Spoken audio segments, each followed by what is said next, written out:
we, especially us men, Right. we have to get into a movement where we are boycotting and or on some Black Panther stuff. We need a vanguard where we can walk up on some of these artists and just tell them, Drop squad. You bet not make any more music like this. I mean, that's where I'm at with it. Okay. You know, people only respect two things: money and violence, and that's that. So we need to be strong enough to be able to swarm down on somebody and say, you better not ever make another track like this. That's. So, I mean, I don't know if people gonna feel that, but that's. So when we say boycott, we mean like don't buy it, don't buy the tickets to the concerts? Don't buy anything. But we have to make our presence known. We got to let folks understand that we're not going to have it. Right. And that's that. So Right. so if that means we swarm down on somebody and they get beat up, that's what that means. Now I'm real revolutionary, so some things I say might turn people off a little bit, but that's what that's where I am. Well, listen, one of the reasons why we have you on the Conscious Party is because of your passion. Okay. Listen. By any means necessary. Listen, we don't have to agree on everything, but we need to put the energy out there. They were saying, all right, I don't like the. You know what? Let me just keep it 100. All right. I cannot relate to the popularity of Rick Ross. Okay, I cannot, because this man was a jailer. Okay, officer, overseer. I don't know how he overcame. Okay. Well, this is part of what what we're talking about. The artist as an entertainer. I have no problem with the man how he makes his money. My problem is for young people. Listen. Ask him what he was doing 15 years ago. I mean, make a song about closing the gate on people, making sure people are locked down for 24 hours because you're in a bad mood because, But the young people don't want to hear that. So the young people are already conditioned. It's the parents' fault. The parents are allowing their youth, their children, to listen to certain things, watch certain things. They aren't their children's role model. They're not exposing their children to different things. My daughter, I've been teaching her. She's 12 years old right now. You will never, ever in your life have a job unless you're doing something for your father's business. Okay. Never in your life will you have a job unless you decide that you want to be a teacher because you want to pour back into the youth, or you want to be a doctor, but then I'll make sure you have your own doctor's office. But you're not going to be an employee anywhere. Some years ago, I watched a Jewish rabbi, and he said, we don't teach our children to be employed. And that just radicalized my mind. It was probably like 8 or 9 years ago. So we believe that we're God's chosen people. We're supposed to own the world, so that's what we teach. But we teaching our kids to go find a job, to work at McDonald's, and all these certain things. No, we got to build up some stuff that way we can pass down to our children, so that they don't have to start at zero like we did, and give them a mentality that I need to be creating wealth and not just getting by every day. Right. Now, I'm from the generation, my generation's, basically we were taught, like, go to school, get a good education, get a good job.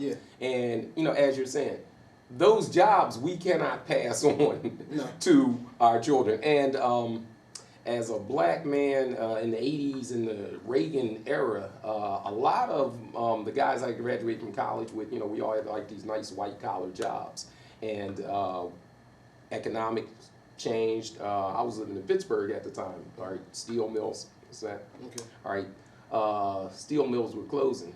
Suddenly, a lot of me and my colleagues would hear things on Friday like, excuse me, before you leave the office, man, you want to sweep the floor?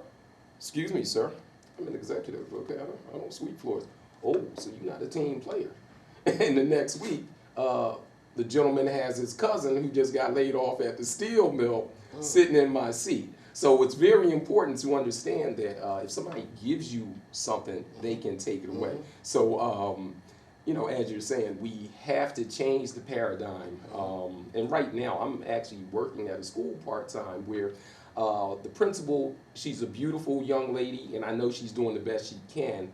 But her whole thing is like, yeah, let's go to college, right? And so some of these children, it's not going to happen for them. That has nothing to do with them, whether or not they're going to be successful, if we expose them to other options, okay? However, this whole thing of go to college, and I think it's rooted into like an article I had wrote for my media literacy thing.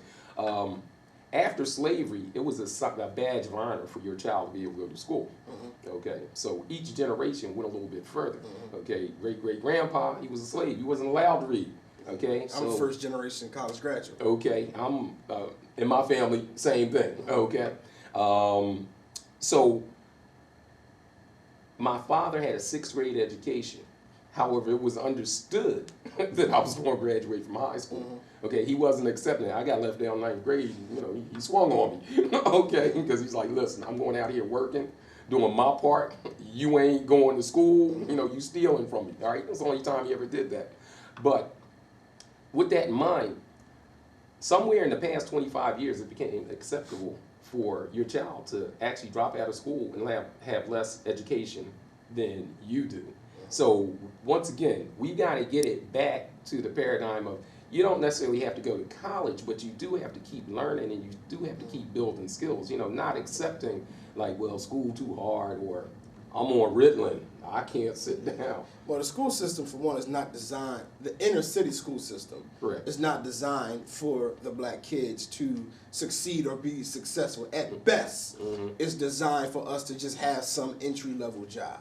So now, while I don't believe college is for everybody, if you aren't working towards some kind of business, you need to go get some kind of degree. So it's that's the dichotomy that we have. Either you're going to get a degree so you can have some kind of job, or you own a business.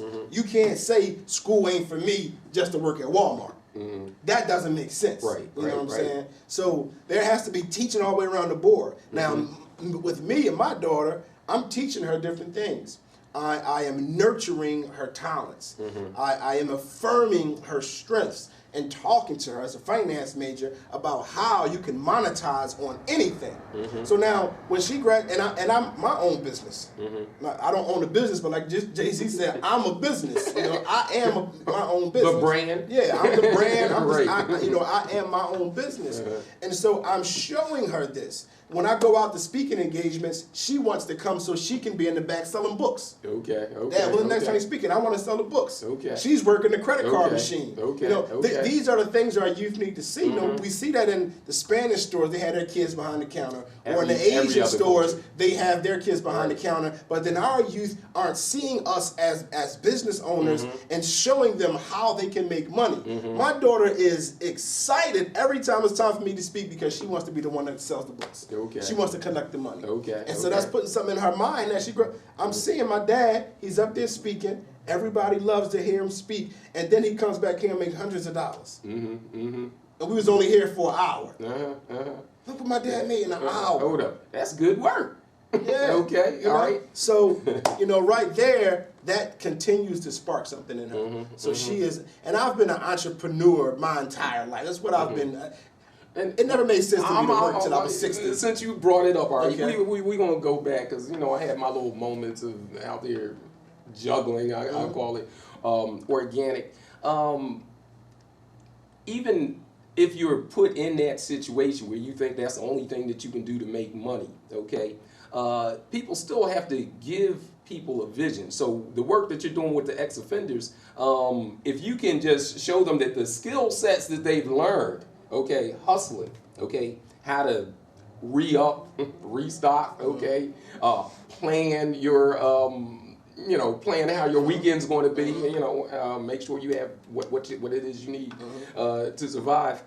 These are skills that translate into all other types of businesses. If you go on mchanspeaks.com, and I have a blog, it's called If You Can Make It in the Streets, You Can Make It Anywhere, where I break down, as somebody who was in the streets, where I break down each thing you got to do in the streets and how it correlates to something business-wise. To show you, if you was able to do that with people on your back trying to kill you, with the law after you and all of that, if you were able to do that with those stressors, you'll be able to do a whole lot more once we remove those stressors. You know, so that blog got a lot of attention from a lot of people. A lot of street guys read it like, damn, man, this make a whole lot of sense. So you're exactly right with that. Well, I